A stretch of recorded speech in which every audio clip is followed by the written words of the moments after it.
மாதிரி குறைகளை நிறைகளா மாத்திர ஒரு நல்ல மனிதரா நீங்க இருக்கீங்க குமரன். உண்மையிலே இதை போல இன்னும் புதிய புதிய விளையாட்டுகளை உருவாக்கி உங்களுடைய என்ன சொன்னீங்க, ஃபிட்டி விட்டியா ம். அந்த நிறுவனத்தின் மூலமாக மாற்றுத்திறனாளிகளுக்கு ஒரு நல்ல வழி காட்டுறீங்க. ஸோ தொடர்ந்து இந்த நல்ல செயலை செஞ்சுட்டே இருங்க. இன்னும் பல பேர் இதை கேட்டா நிச்சயமா அவங்களும் யோசிப்பாங்க, "ஓ, ஆமாலா இந்த மாதிரி இருக்கும்போது நம்மளும் நம்ம பிள்ளைய சேர்த்து விடலாம்." அப்படி இருக்கும்போது உங்களுக்குன்னு தனியா ஒரு இன்ஸ்டாகிராம்லாம் இருக்கா குமரன்? ஆமா, எனக்கு இருக்கு ஃபிட்டி விட்டி ஸ்பாட்ஸ். ஆக்சுவலி நான் வந்து பெற்றோர்களுக்கு வந்து என்ன ஷேர் பண்ண போறீங்களா? So some of the parents ரொம்ப சப்போர்ட்டிவா இருக்க மாட்டாங்க. ஏன்னா அவங்க பிள்ளைங்களுக்கு வந்து கண்ணு தெரியாது, காது தெரியாது. ஸோ அவங்க வந்து வீட்ல தான் வச்சிருப்பாங்க. ஆனா let them go out, let them play, let them explore.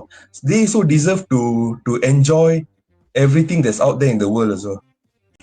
அவங்கள ரொம்ப புரொடெக்டிவா பாதுகாக்கணும்னு அப்படின்னு வந்து நினைக்கிறாங்க. ஆனா ஆமா, கூடாது. மத்த பிள்ளைங்க மாரி அவங்களும் பழகுறதுக்கு வாய்ப்பு குடுக்கணும்னு சொல்ல வர்றீங்க. வாய்ப்பு கொடுக்கணும்னு நான் உங்களுடைய அனுபவத்தை உங்க கதையை எங்களோட பகிர்ந்துக்கிட்டு ரொம்ப ரொம்ப நன்றி குமரன். எங்க நிகழ்ச்சியின் பெயரை போல நீங்க உண்மையிலே நீயே ஒரு ஒளி. ஆ?